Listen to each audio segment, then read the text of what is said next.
good day to you, sir. Well, good day. Overacting, sir. It's so easy. Anybody could do it, sir. Anyone. Oh, who's this?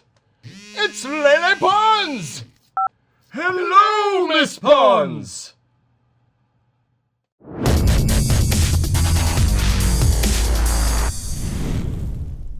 Oh, welcome back, Hellbound Heathens, to the Poisoning the Well Road to Mediocrity. Any commentary channel worth its salt makes a video about Lele Pons and her comedy. In case you don't know who Lele Pons is, she's an Instagram comedian who was really popular on Vine and Instagram, and then a year or two ago made the move to YouTube. The benefit of Vine and Instagram is that there was a very limited amount of time for her to make her comedy in those little videos. But now, with the help of YouTube, she can make those comedy bits take forever. That's right. Now you can take that dirty comedy sock and squeeze every bit of sweat out of it. Fuck. Since Lele Pons made the move to YouTube, she has skyrocketed to the top. I'm sure you noticed her in the opening and closing scenes of the 2017 YouTube Rewind, and since she's moved here, she's gained over 7 million subscribers. 7 million. That's almost 8 million. I'm on her side now. Every commentary channel has given their 2 cents about Lele, and basically it seems to be the same formula. They just say how she's not funny and how they don't get why she's popular. Now, I don't feel like we should watch her video with the whole she's not funny. I think someone being funny is subjective. I don't think you really can say she's just not funny to you. So I think we should watch a video of hers, one of the recent ones, with an open mind and maybe critique it and give her actual good feedback. Give constructive criticism. Constructive criticism, not really our strong suit. But you're exactly right. Comedy is completely subjective. We've said this before, and even though Lele Pons isn't our cup of tea, we understand why the age group that makes up her... It's tweens. It's tweens. It's the 10, 11, 12-year-olds that her sense of humor and comedy and this over-the-top acting is they eat it up. It is funny to them. It's entertaining to them. So the rest of us find it to be kind of annoying, just and mind-numbing. And I understand why commentary channels criticize her so much, because sometimes it is difficult to watch someone having this crazy success when their comedy just doesn't appeal to you at all. So the video we're going to watch today is called Spying on Your Boyfriend with her friend Hannah Stocking, or as we call her, Corky from Life Goes On. That's right. It's actually a video that just came out a few days ago and currently has 4.6 million views. Fuck. It's gotta be good. I mean, we all know that Worthington's Law says that we're all wrong, guys, and she knows which way is up. This one video has 4.6 million views. Our whole channel hasn't hit 500,000 yet. This is so much funnier than anything we've ever done all combined. Yeah, y'all are all wrong. This is what comedy is. That's right. So today we'd like to invite all of you to unsubscribe from us and go subscribe to Lele Pons right now. But I think this is good. I think what we should do is we should see where the real flaw in the videos are, because everyone just says she's not funny. I'm like, okay, that's like the easiest way to try to just make a quick video to try to get a bunch of subscribers, get a bunch of views. It's just say, she's not funny, and then here's why I think she's not funny. Or just go, what is that about? I don't get it. That's poor criticism. Yep, and we think we've outsmarted the system, because what we're going to do is still use her name in the title and her picture in the thumbnail and all those other clickbaity things, except we are going to break down her video and see where the flaws actually lie beneath the comedy. That's right. We're here to help. Okay, boys' night. Love you. We'll be out late. Don't wait for us. Yes. Bye. Love you. Have fun. Night. Yeah. Did you put it on? No, did you put it on yours? I did. Did you? I put it on mine. Let's check it out. Log in. Do we have a sight on the Eagles? There they are.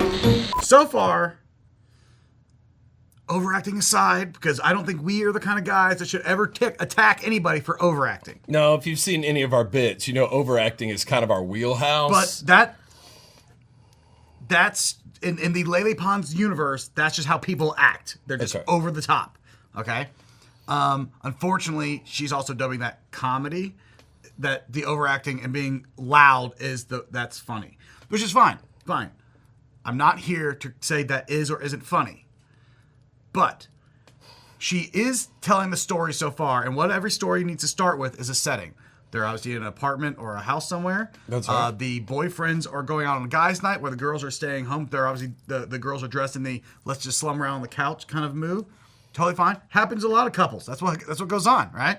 Right. Supposedly. So far, there's nothing wrong with the storyline. Crushing it. Good job. Our girls are freaking crazy. Locas, crazy. Dude, they're so crazy. What do you mean? They you know, sometimes they smell and I don't understand. That's not true. That's not true. Yeah. That's not No, true. they do, right? So this is what Lele and Hannah think a boys' night out is like.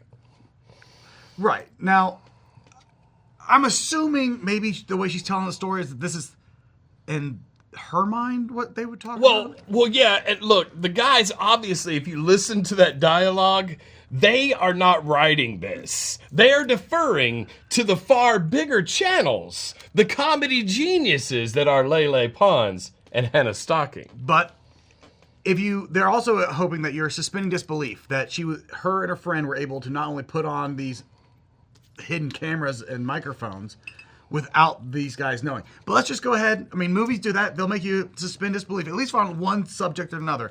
Then make sure you could have wrote something real quick like, I got you this new jacket. Why don't you wear this when you go out tonight? And had it already pre-planned so he didn't notice because his jacket suddenly has this wire hanging on it.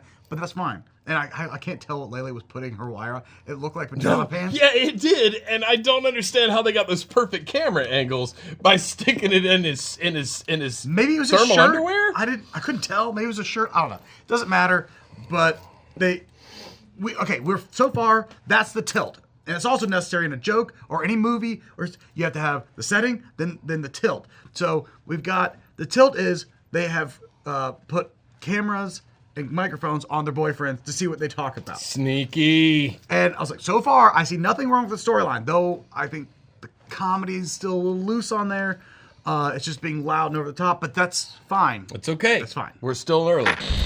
I love Lily. You know, I love them too, though. Well, like, we love them. I love them. Yeah, that's why I love them. They have great personalities. All right, this is continuing what girls think guys talk about. First, they kind of lightly dog on them.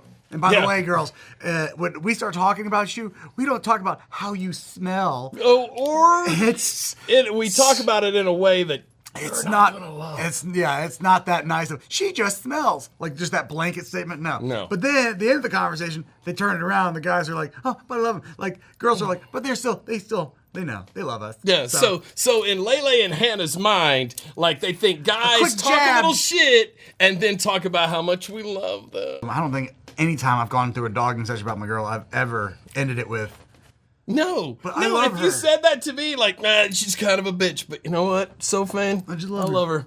I would fucking punch you in the nose.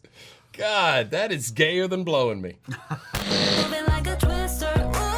my God, they're gay. I knew it. Okay, next one. Next. All right, I got you. I knew it. They're always. That's why they're always I don't together. know if they're gay if they just listen to girls' music. It's a good sorry. song. What about that song?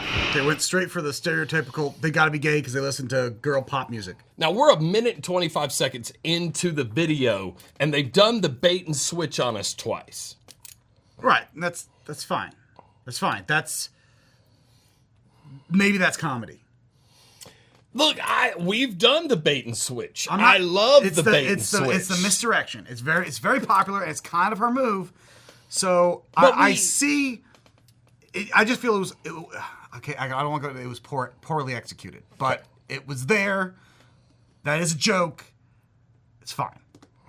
I feel like maybe it's a little over executed for my taste. But as far right now, this is where I see should be coming up on the climax, conflict and resolution of the bit, because you've got the setting, you got the tilt, and then you've got a scene that's happening where you're getting a reaction from the girls that are opposite of what they're expecting and the guys and all that.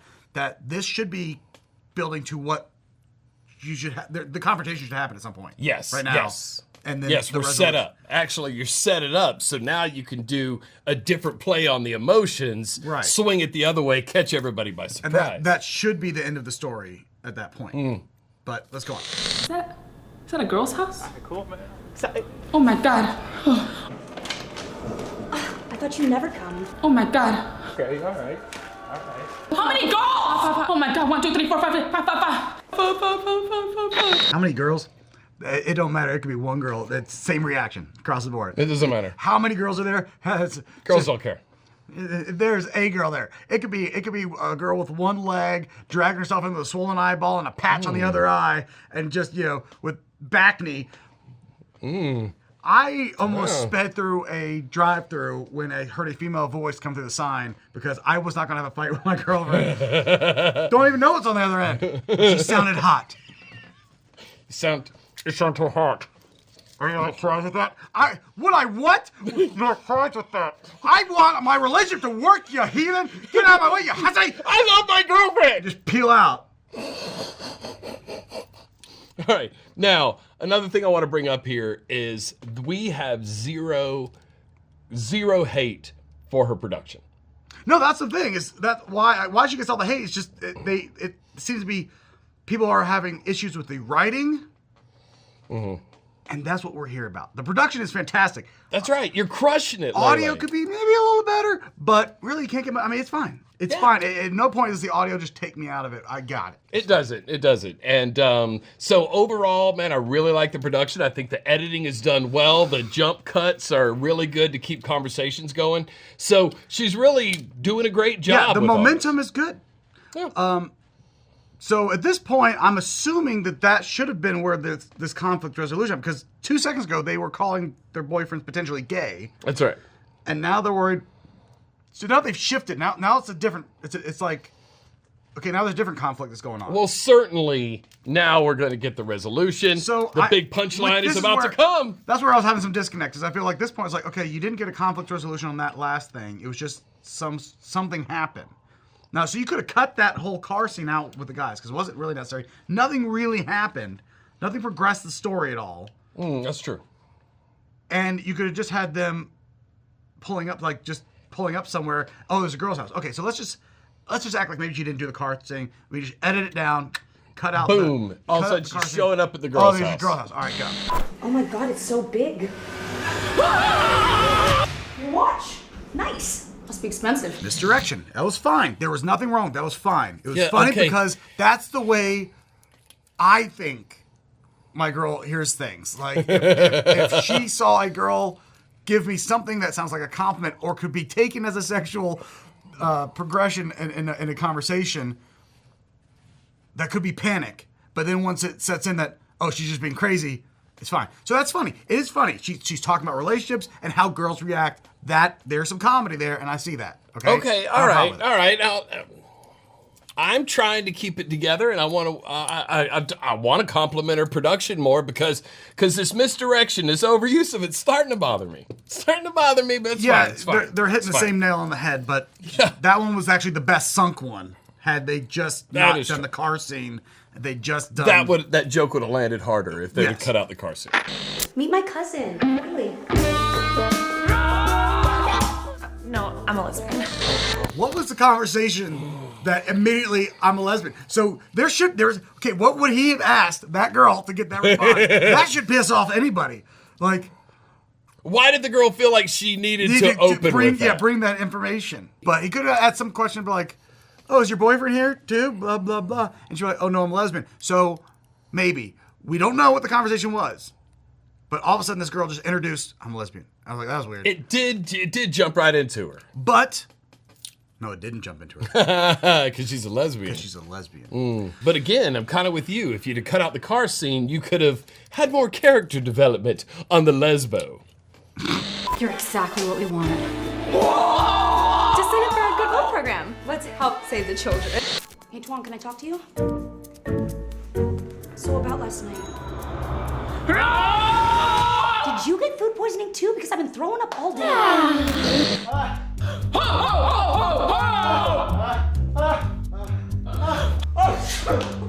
So they've done the misdirection now 5 times in this one scene. It's the same bit that they've just been hammering.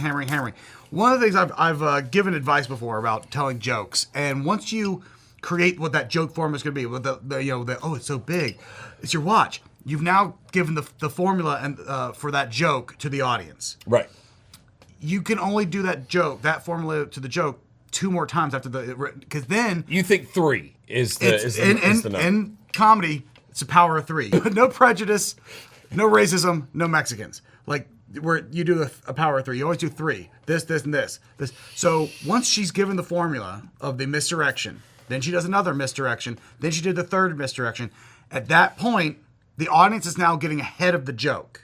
They get the bit. Now they're anticipating the punchline. They're waiting for what her punchline is.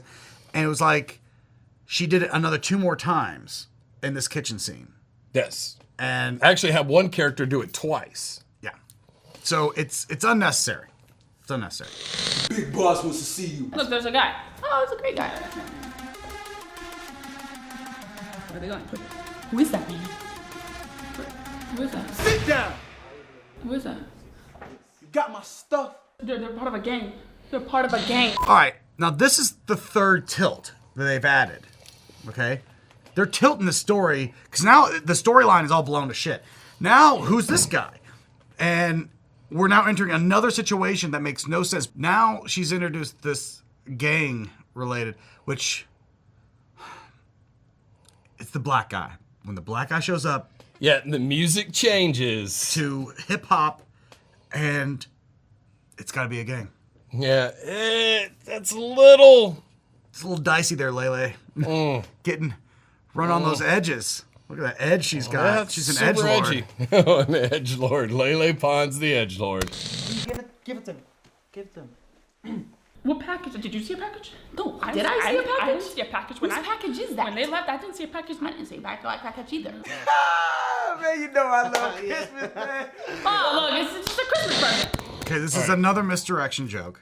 Yeah, and I don't understand, like, why the gangster here is so insistent on getting his present. Yeah, Like, I feel like that one, like, yes, we're sticking with the formula. It's a constant misdirection, bait and switch. But this one, the bait was weak. The stuff. it wasn't good. Got something for you. Merry Christmas, Hannah. Merry Christmas. For your girls. The rings you wanted. Wait a minute. Huh? Still love it, bro. Is that wedding rings? Are we getting married? Oh my god!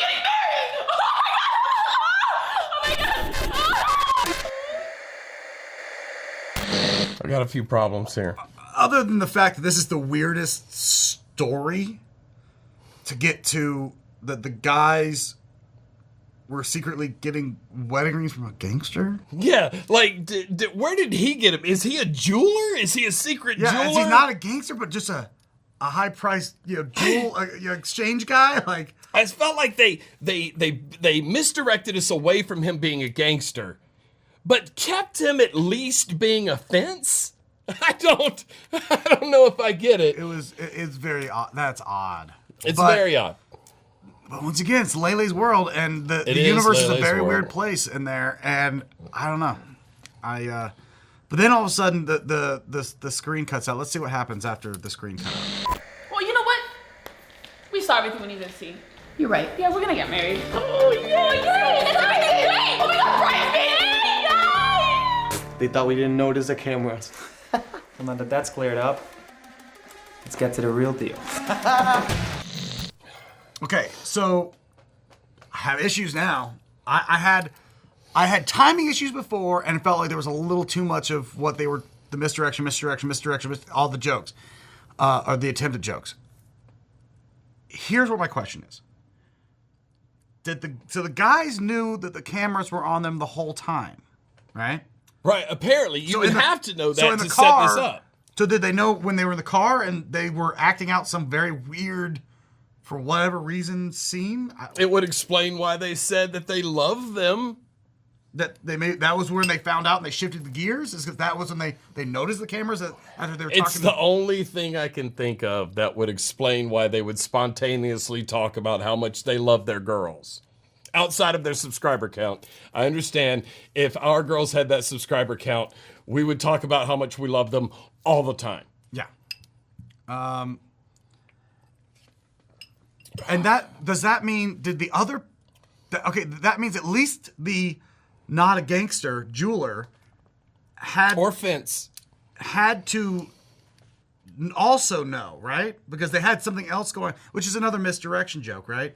But means that he was aware and immediately had packages ready. Had small presents ready. Somehow they worked out, communicated with him that they had to act out some scene and then cut off the cameras.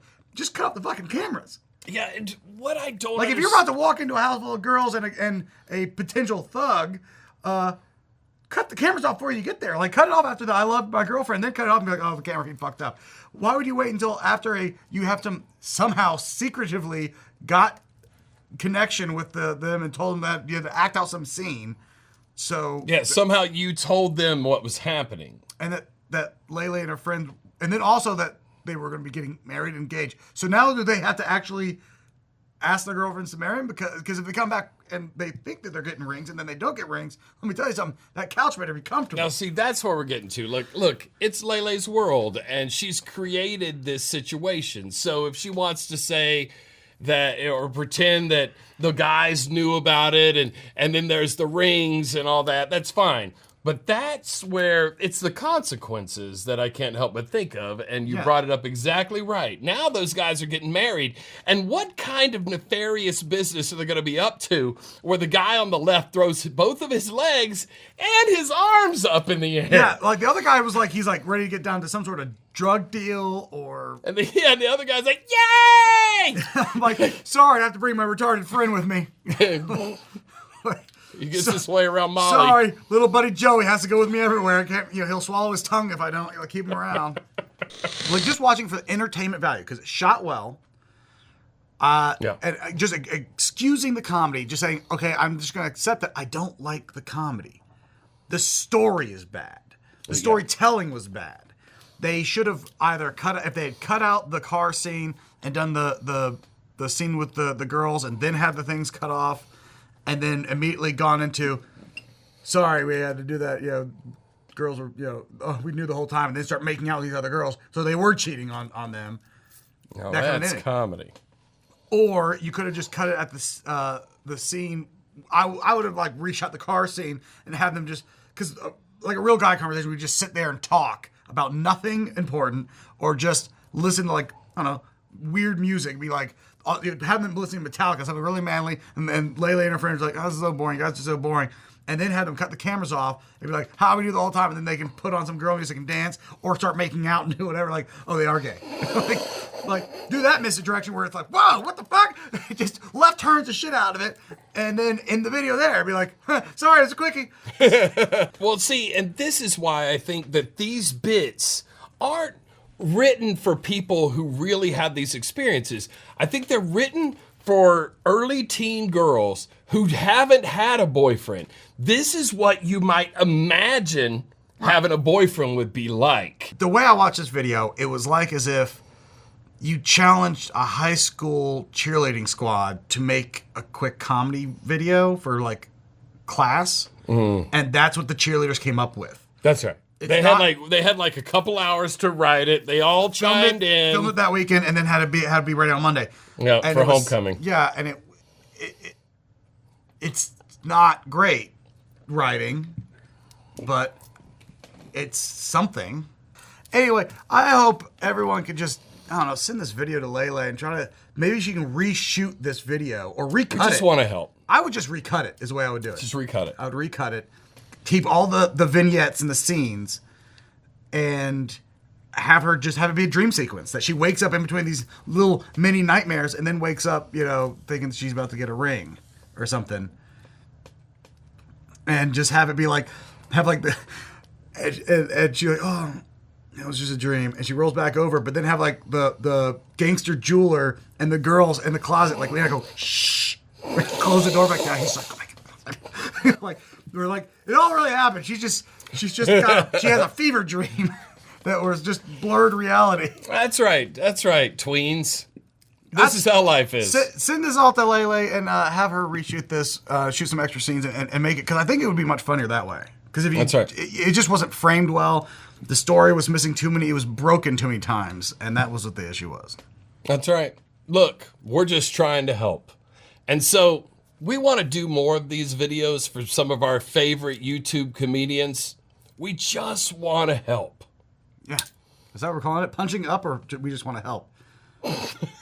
I think we call it punching up. We call it punching up because it's double entendre. I love a double entendre.